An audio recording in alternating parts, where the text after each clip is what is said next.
What's going on, everybody, and welcome back to From the Bench. I'm your host, Will Meadows, and welcome to today's Wednesday edition of the show, where we have a lot of basketball to talk about. The SEC tournament revs up today, a lot of college basketball. We are starting March Madness right now. The real March Madness is around the corner. Some people could say March Madness has already started.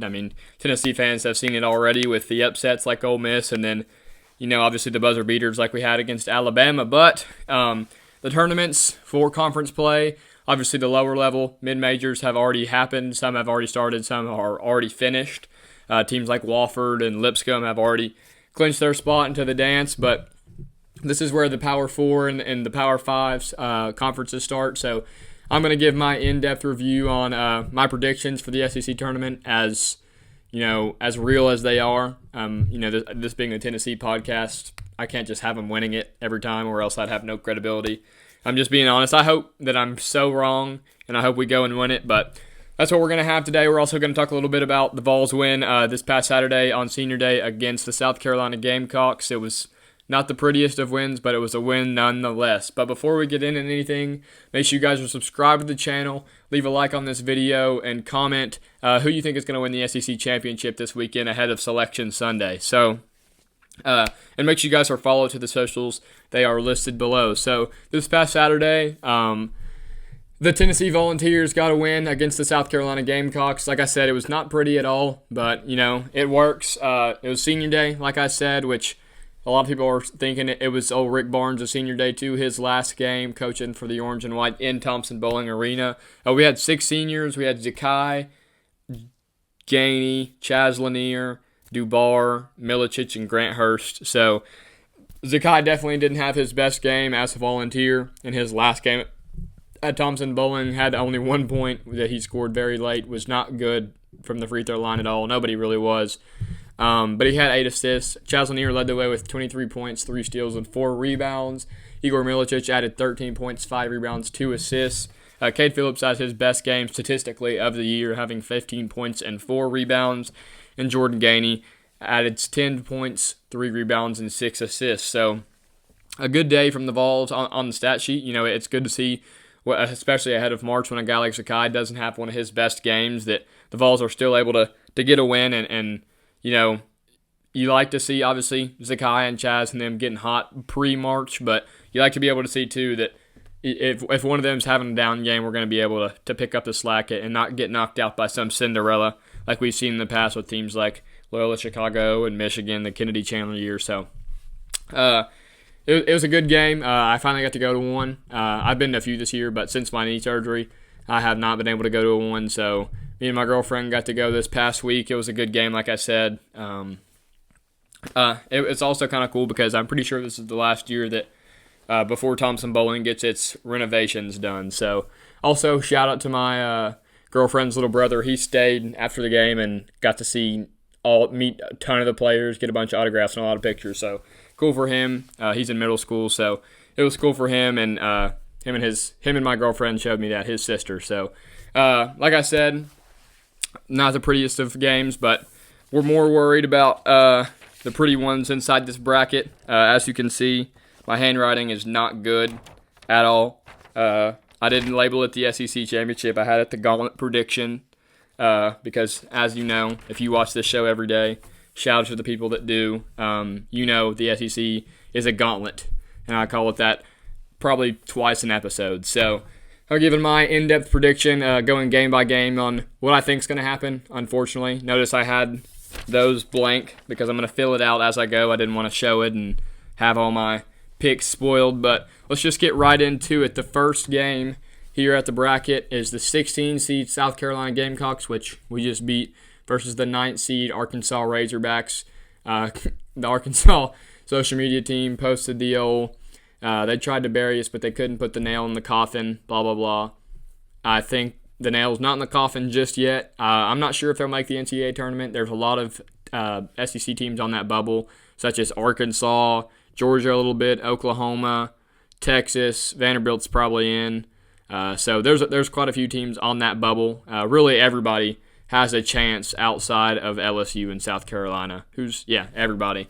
So I'm going to take Arkansas to win this one and demanding fashion. South Carolina's not a very good basketball team. And Arkansas and John Calipari needs this win more than anybody. Then we have 13 versus 12, Texas versus Vanderbilt, Texas being the higher seed. I'm going to take Vandy. If you guys, again, have watched this show a lot, I think very highly of Vandy. Not just because they beat us, but I've watched them a few times this year, and if that team gets hot, they can compete with the best of them. They play very hard. That coach over there is a first-year coach out of James Madison. He has really turned that program around. Tyler Tanner, freshman point guard off the bench for them, kind of sets the tone when he comes in the game, just defensively on ball. So I think Vandy can definitely beat Texas because they're only relying on one freshman in Trey Johnson. And Trey Johnson is an incredible player, but it's hard to rely on one freshman to do it all. 15 versus 10, 15 LSU, and 10 Mississippi State. I'm not even going to do too much explaining on this one. Josh Hubbard and company just drill the LSU Tigers, and they move on. And then we have 14 Oklahoma versus 11 Georgia. This is probably the best first round game that there is in the SEC tournament. Oklahoma knows that they're playing for a spot in that SEC tournament, and Georgia knows, they can't be too sure that they're in, because if you have teams like NC State who come out of the grave and win their conference, they're obviously could be on that chopping block on whether they get in or not. I think Georgia's a tournament team, but who knows? I'm going to take Oklahoma. Again, they have a lot of good scorers in Jalen Moore, Jeremiah Fears, and I just think that they get hot at the right time and win this one.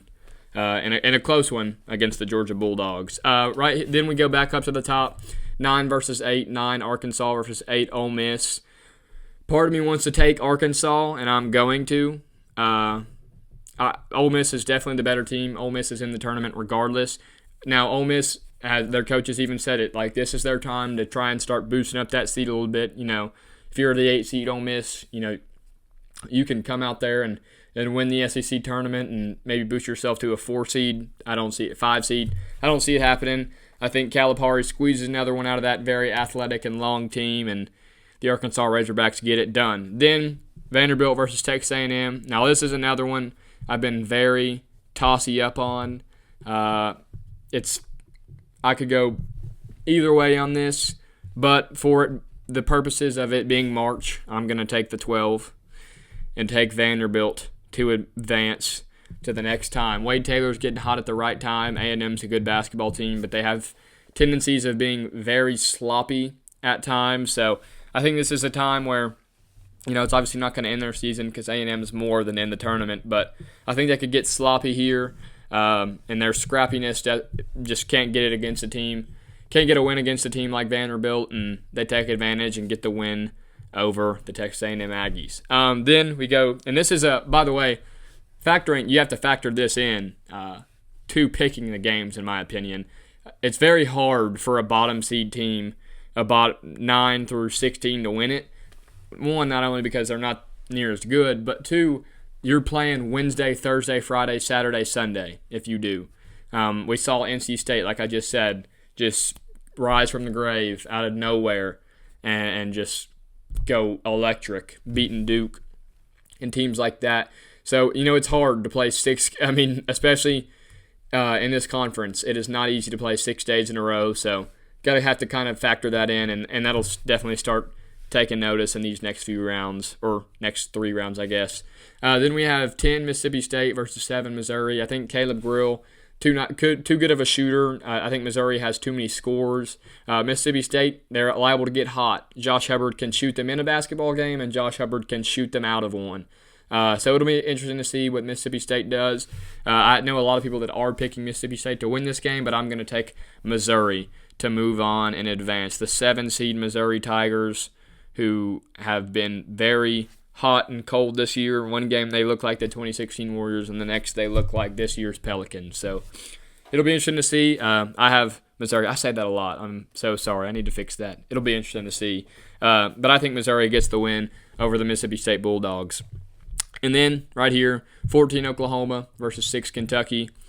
If you watched this one a couple weeks ago, it was an absolute classic. Otega Oweh took over versus his former team.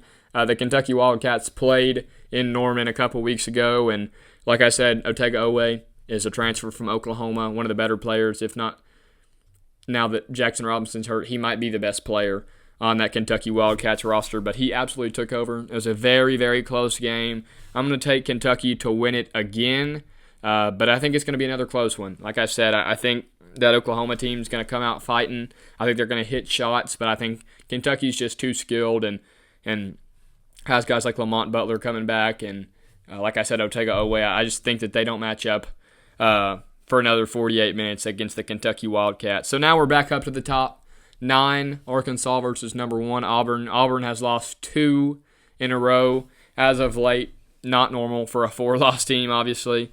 I think they bounce back here. Now, I hope Auburn loses in the first round and they lose in the round of 64. I cannot stand Auburn.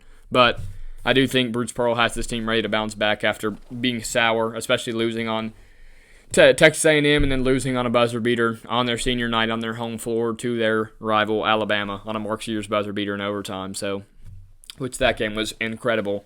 If you got to watch that, Grant Nelson looked like tournament Grant Nelson all over again. But Auburn wins their first game on a Friday afternoon, so Auburn advances. Then we have the Vols versus the Vandy Commodores.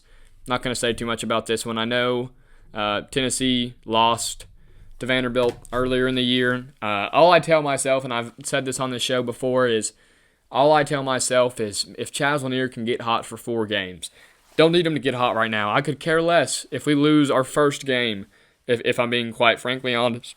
I'm tired of the SEC championships, as bad as that sounds. The SEC championships are nice, don't get me wrong, but I want a Final Four at least, a national championship, especially with, like I said, I think this being the last year of Rick Barnes. So I think Tennessee wins this one against Vanderbilt. Just kind of an ugly game. Vols come out a little sluggish after a big break, nearly a week break, but we get the win against the Vanderbilt Commodores. Then we have 2 Florida versus 7 Missouri.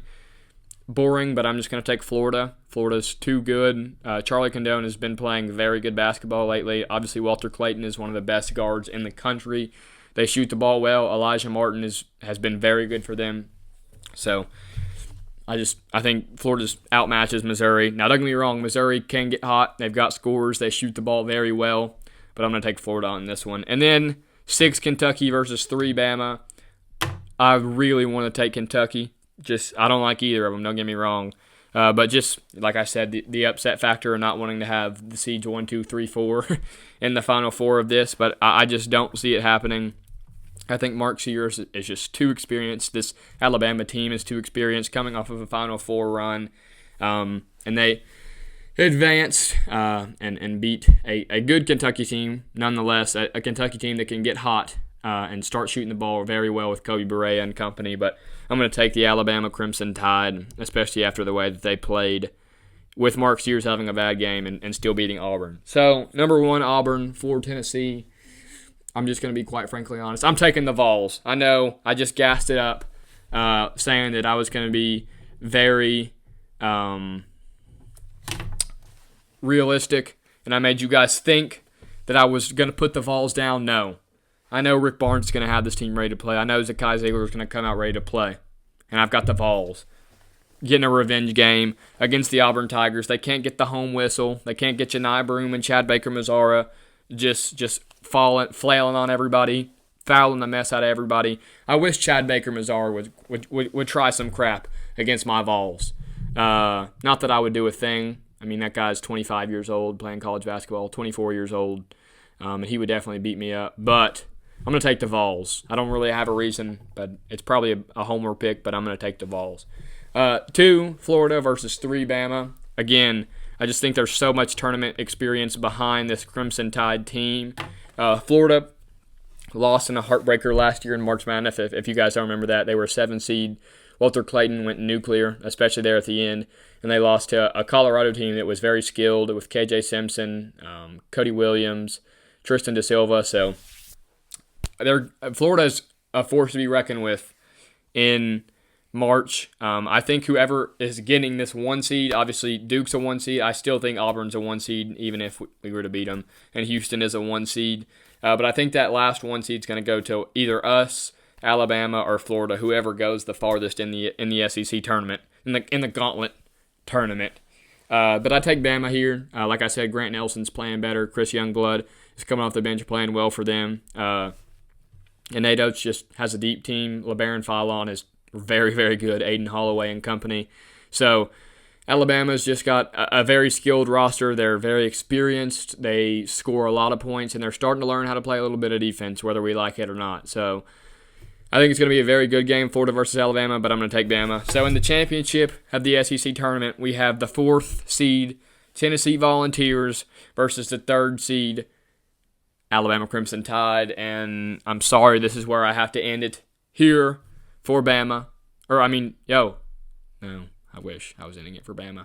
I'm taking Bama to win this SEC tournament. Unfortunately, the gauntlet prediction with horrible handwriting has been set with the 3-seeded Bama winning it all.